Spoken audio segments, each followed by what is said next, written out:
जय जगन्नाथ। भक्ति स्तुति यूट्यूब आध्यात्मिक चैनल समस्त सदस्य मानक धन्यवाद प्रणाम। आमर पक्ष कहवा गले गोटे मसर दुईट पक्ष होता है। गोटे हूँ शुक्ल पक्ष, गोटे हूँ कृष्ण पक्ष। आम गोटे नुआ पक्ष शुणा पाचे पितृपक्ष। जितेबाला कन्या राशि रे सूर्य संक्रमण हुंती से आम पितृपक्ष आरंभ हो जाए।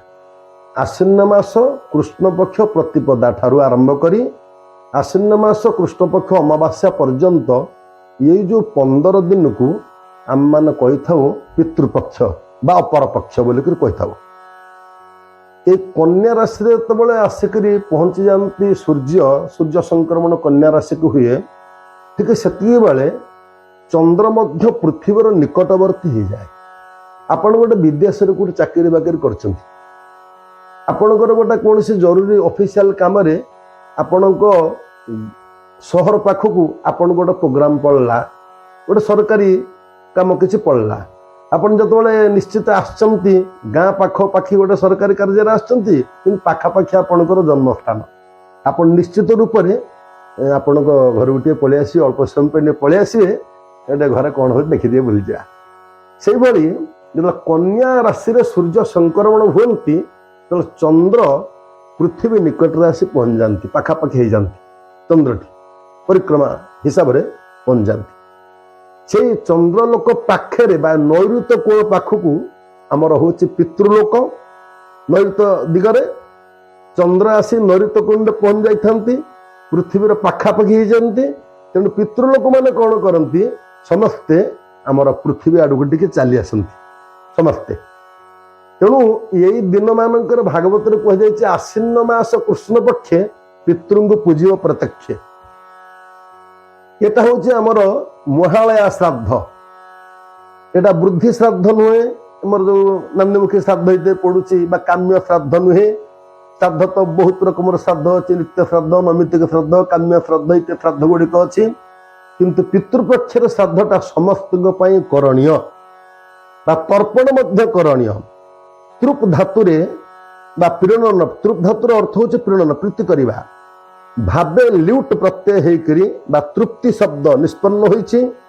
देवर्षि पितृ मनुष्याण जलांजलि दानेन तृप्तिकरणम इति तर्पणम।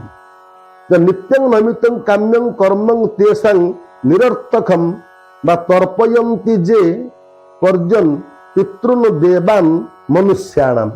मनुष्य, पितृ एवं ऋषि आम 3 प्रकार तर्पण अच्छी। देवता मानक आम तर्पण करुचे, ऋषि मानक तर्पण करुचे एवं पितृलोक माध्यम तर्पण करुचे। तेणु नभस्य श्यापर जेसाम जत्र कन्यां व्रजद्रवी महालय संज्ञक स्यात् गजत्राय होयन्यथा। सूर्य कन्या गते श्राद्धं जे न कुर्यात् गृहाश्रमी धन पुत्रा कृतस्तस्य पितृ निश्वास पीड़या। कन्या राशि रे सूर्य अवस्थान करुवा समय आश्विन मास कृष्ण पक्ष आम जो मैंने पितृ श्राद्ध बा महालय श्राद्ध आम न करिबा से गृहस्थ लोक मानकर किछि लाभ हेबनी। धन रे उन्नति घटबनी, पिला मानकर उन्नति घटबनी, किछि घटबनी। तेणु आम समस्त हिंदू सनातन धर्मी गृहस्थाश्रम समस्त आम वेद को समस्त मानुचे। तो जो मैंने श्राद्ध तो नित्य श्राद्ध समस्त अच्छी पंच महायज्ञ गोटे कहुई। गोटा हूँ देवयज्ञ, नृयज्ञ, पितृयज्ञ, बलिभूत यज्ञ, ब्रह्मयज्ञ। ये 5टा महायज्ञ गृहस्थ लोक माने अवश्य करवा दरकार।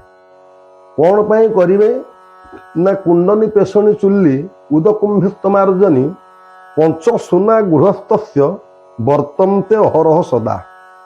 ये सुना शब्दर अर्थ हूँ प्राणी मारण स्थान, दंतेश्वर दीर्घकार सुना।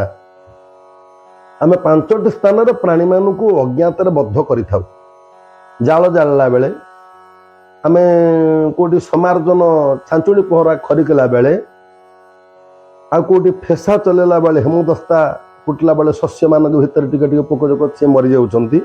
पानी माठिया बा बाल्टी कोटी आम खोला रखीचे ता देहरे कोटी पड़ी मरी जाउछंती।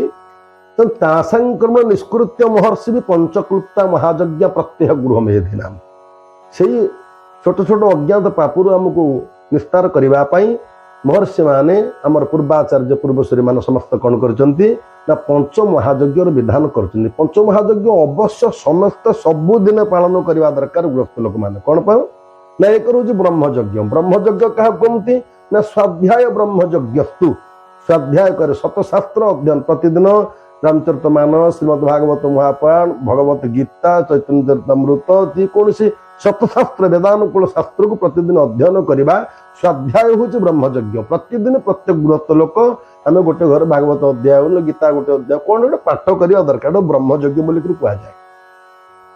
ठीक है सेपरी भाव में प्रतिदिन आम घर को आसुଥିବା अतिथि मानू सेवा करवा अतिथि की केतल अवहेलन करवा नहीं। अतिथि देवो भव बोलिक कहुई परमात्मा स्वरूप बोलिक कहुई ना जान कोई रूप में मिल जाए भगवान भगवान कोई रूप में आसबे तेणु अतिथि को अभ्यागत मान को अवहेलन करवा नहीं। मधुर बाणी द्वारा शीतल जल द्वारा कोमल आसन द्वारा आम के द्रव्य किसी नथिले आम अतिथि सेवा कर मनुष्य गीतर के कहुई तेणु अतिथि अवहेलन पात्र नुहे। ठीक सेपरी भाव में पितृमान उद्देश्य प्रतिदिन श्राद्धर व्यवस्था आगुरी थिला शास्त्र मध्य अच्छी जो मैंने श्राद्ध न कर तर्पण करें। तर्पण कहले कुश कुश आउ कला खसा कला तिल आउ गंगा जल अल्प किसी चंदन अल्प टिके पुष्प ताकू अर्घ्य स्वरूप अंजलि स्वरूप हो आम देवता उद्देश्य पितृ उद्देश्य आम ऋषि मान उद्देश्य आम जल को तर्पण करवा। अन्य जो कापिल स्नान हम पानी रे पशिक नाभि पर्यंत पानी रे पशिक कर स्नान त्रिविधं शशिरष्टंग अशिरष्टंग कापिलम तेणु कापिल स्नान नाभि पर्यंत स्नान कर कहुई। तेणु स्नान करके उठिकी आसी आम से तर्पण करवा दरकार। आ पितृपक्षर जो श्राद्ध कथा विशेष भाव में कहुई आश्विन मास कृष्ण पक्ष प्रतिपदा ठारू आश्विन मास अमावास्या पर्यंत अमावास्या महालय अमावास्या कहुई ये 15 दिन भितर आपण मान जानवे जे आपण बापा को तिथि रे आपणकर इहलीला संवरण करथिले जो तिथि रे इहलीला संवरण करथिले जे से तिथि रे ए 15 दिन भितर निश्चय से तिथि पड़िबो। प्रतिपदा ठारू 15 दिन पर्यंत अमावास्या पर्यंत गोटे तिथि पड़िबो। आ कृष्ण पक्ष होची पितृ मानकर दिन जोटा हमर मनुष्य लोकरे एक मास हमर होची शुक्ल पक्ष कृष्ण एक मास पितृ मान शुक्ल पक्ष हूँ राति कृष्ण पक्ष 15 दिन हूँ दिन 12 घंटा पितृलोक मान शुक्ल पक्ष 15 दिन हूँ राति 12 घंटा कौटी पितृलोक मान आम जोटा मासे सेटा हूँ पितृ मान दिने जोटा आमर एक बरस सेटा हूँ देवता मान गोटाए दिन उत्तरायण दक्षिणायन 6 मासे उत्तरायण हूँ देवलोक को दिन दक्षिणायन हूँ देवलोक को राति। ठीक से मनुष्य लोक जोटा हूँ मासे कृष्ण पक्ष एवं शुक्ल पक्ष कृष्ण पक्ष हूँ पितृलोक मान दिन शुक्ल पक्ष हूँ राति सदृश। 15 दिन भितर पितृलोक माने निज निजर कामना वासना थिबा स्थान मानक पितृलोक से निश्चित रूप से आसती आम शास्त्र प्रमाण अच्छी। तेणु आपण मानकर जो दिन बा जो तिथि रे पितृ महाप्राण होते से तिथि रे जदि आम उद्देश्य श्राद्ध करवा श्राद्ध माने कौन श्रद्धार सहित ब्राह्मण को परमान्न प्रदान करवा उत्तम अन्न प्रदान करवा श्रद्धार सहित आपको श्राद्ध बोलिक कहुई। तेणु देवता मान को पितृ मान को जदि आम उपासना न करवा तेणु आमर धन आयुष संतान एमानकर हानि क्षय घटी थाए अभिशाप निश्वास पर पड़ी थाए। तेणु पितृलोक मान को श्राद्ध करने कहले जी जो मृत तिथि मरीचंती से तिथि दिन आम घर मध्य श्राद्धटी आम करवा दरकार। नचेत जो मैंने तीर्थ जाऊँच आमर गया हूँ मुख्य स्थान गया जाऊँच नचेत आमर विरजा क्षेत्र अच्छी विरजा क्षेत्र को जाऊँच श्राद्ध करुँच नाना पुष्कर तीर्थ श्राद्ध करुँच पुरुषोत्तम धाम श्रीक्षेत्र में 22 पाचर होता बर्तमान उत्तर द्वार पटक हूँ श्राद्ध सेठी श्राद्ध समस्त करुँच। तेणु श्राद्ध दिन जो मैंने विशेषकर विदेश रोच भल मंद कर श्राद्ध कौन कारण तो न कर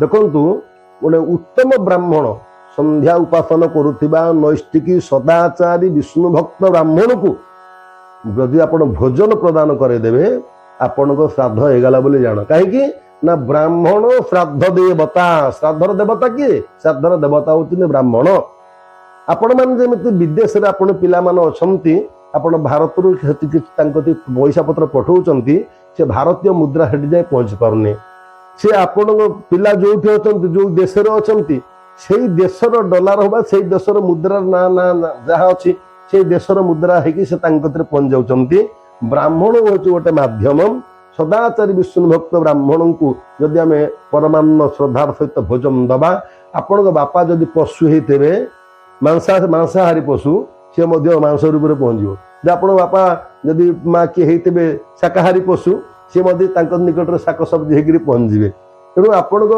पितृ लोक मैंने जी जो जन्म पाई निकट में से प्रकार खाद्य होकर पहुंच ब्राह्मण मध्यम शास्त्र कहुई ब्राह्मण देव नरहरि जो ब्राह्मण सेवा करी से पुण्य लक्ष्मी के लभिले अनंत जश पाइले जे भज ब्राह्मण कूल को ईश्वर संतोष ताकू एणु सकल प्राणी मान मान्य करिबे विप्रजन ब्राह्मण देवंकर मुख तांको भोजन जेते सुख से सुख हरि आस्वादंती यज्ञ से सुख न पावंती चेतना रहित नले आहुति मंत्र भाव देले हरिता कले भोजन सुख न लबंती तेसन हेमंत विप्र पाद धूली मु नित्य धरुचे मौली जे प्राणी नित्य यहाँ बहे संपद हानि केबे नुहे तेणु तर्पण बा श्राद्ध जो श्राद्ध न कर तर्पण प्रतिदिन करवा उचित जो कुश जल गंगा जल मिसेकरी तर्पण पितृ को उद्देश्य खाली जलांजलि ऋषि मान उद्देश्य जलांजलि देवता मान उद्देश्य जलांजलि तर्पण कर पितृपक्ष अवश्य करवा दरकार बहुत लोक मैंने श्राद्ध करूना कहते आमर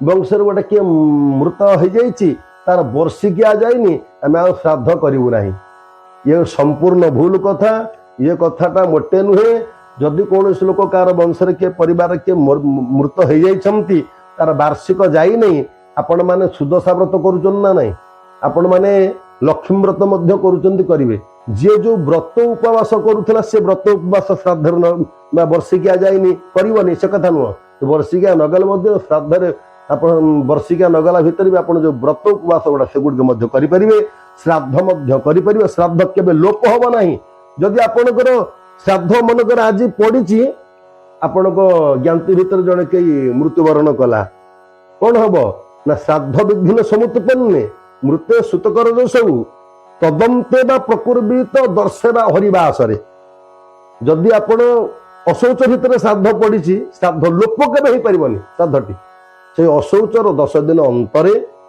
मैंने पत्नी रजस्वाल 7 दिन शेष आपण से श्राद्ध को आपण करेंगे दर्शेबा हरिवासर दर्श मान कहले दर्श सूर्येन्दु संगमम सूर्य इंदुंकर संगम अमावास्या दिन में दर्श कहले अमावास्या दिन श्राद्ध करेंगे हरिवासरे एकादश बोलिकी कहुई एकादश करेंगे एकादश न करेंगे वैष्णव परिवार आपण कि एकादश व्रत करुव अन्न खाइबे ना एकादश जदाराम श्राद्धं नैमित्तिं भवति तद्दिन परित्यज्य द्वादश श्रद्धमाचरते द्वादश दिन श्राद्ध करेंगे कारण एकादश व्रत जब आप कई लोक करुवे तो पितृ कव्य अन्न ग्रहण करें पितृ मान प्रदत्त नैवेद्य को कव्य कमती देवता मान प्रदत्त नैवेद्य को हव्य बोलिकी कहुए तेणु कव्य ग्रहण करें तेणु आपण द्वादश दिन आपड़ करेंगे व्रत पारण पर आप श्राद्ध करेंगे तेणु श्राद्ध केवल लोप हो पार ना तेणु पितृपक्षर जो श्राद्धटा हूँ विशेष श्राद्ध यहाँ हूँ महालया श्राद्ध ये महालया 15 दिन भितर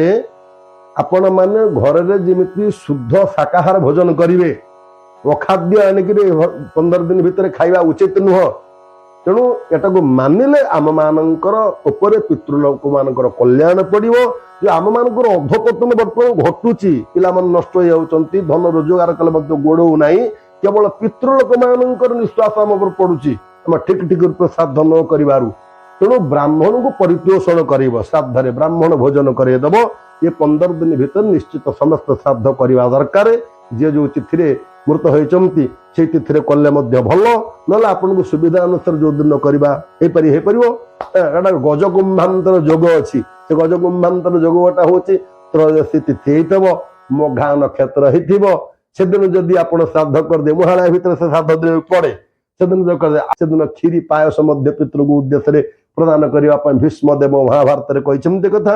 ତେଣୁ ମହାଳୟା ଶ୍ରାଦ୍ଧ ସମସ୍ତେ କରିବା ଦରକାର। ଆଉ ମହାଳୟା 15 ଦିନ ଭିତରେ ସମସ୍ତ ସଦାଚାର ପାଳନ କରି ଆମିଷ ଆଦି ବର୍ଜନ କରି ଶୁଦ୍ଧ ଭାବରେ ଏଟାକୁ ପାଳନ କରିବା ଦରକାର।